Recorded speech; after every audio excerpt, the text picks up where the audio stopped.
Pag-aksyon at investigasyon sa mga anomalya ng flood control projects. Yan ang isa sa pinakatumatak sa SONA ni Pangulong Ferdinand R. Marcos Jr. Samantala ngayong linggo ay pinangunahan din ng Pangulo ang change of command ceremony ng Philippine Army. Atin pong balikan ang isang linggong aktibidad ng Pangulo sa sentro ng balita ni Harley Valbuena. Mahiya naman kayo sa mga kabahayan nating naanod o nalubog sa mga pagbaha. Mahiya naman kayo, lalo sa mga anak natin na magmamana sa mga utang na ginawa ninyo na binulsa nyo lang ang pera.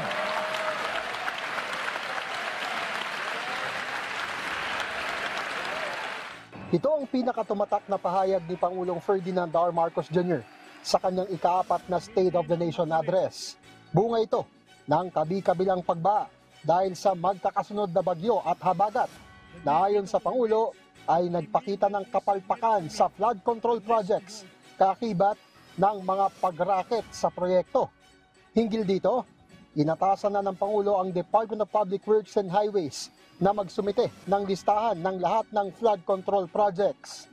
Samantala, may babala rin ng Pangulo sa mga nasa likod ng krimen sa mga nawawalang sabongero. Hahabulin at pananagutin natin ang mga utak at mga sangkot, civilian man o opisyal.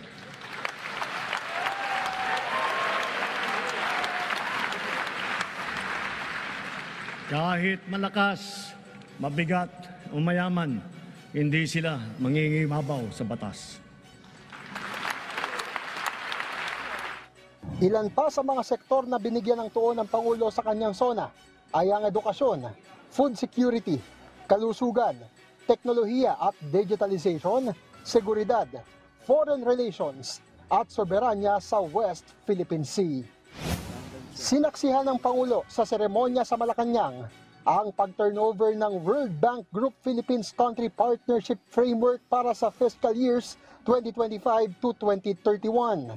Sinabi ng Pangulo na ito ay makatutulong sa pagsasakatuparan ng mga inilatag na programa sa kanyang SONA, lalo na ang mga nakatutok sa paglikha ng trabaho at kabuhayan at pagpapalago ng ekonomiya.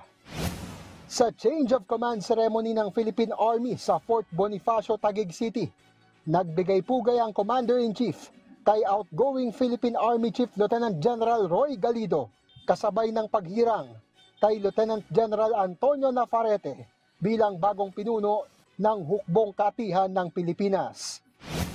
Sa farewell call sa palasyo, kinilala rin ng Pangulo ang mga kontribusyon ni outgoing Israeli Ambassador Ilan Floss sa pagpapalakas ng ugnayan ng Pilipinas at Israel. Tinalakay din ito ang bilateral cooperation sa Germany sa pakikipag-usap sa telepono kay German Chancellor Joachim Friedrich Martin Joseph Merz. Tinanggap din ito sa palasyo ang executives ng Aqua Power ng Saudi Arabia at Meralco Power Gen Corporation. Kahapon araw ng Biyernes ay biyaheng Zamboanga del Norte ang Pangulo at kanyang pinangunahan ang pag-turnover ng mahigit 100 patient transport vehicles at pag-inspeksyon ng internet connectivity sa ilang paaralan. Harley Valbuena para sa Pambansang TV sa Bagong Pilipinas.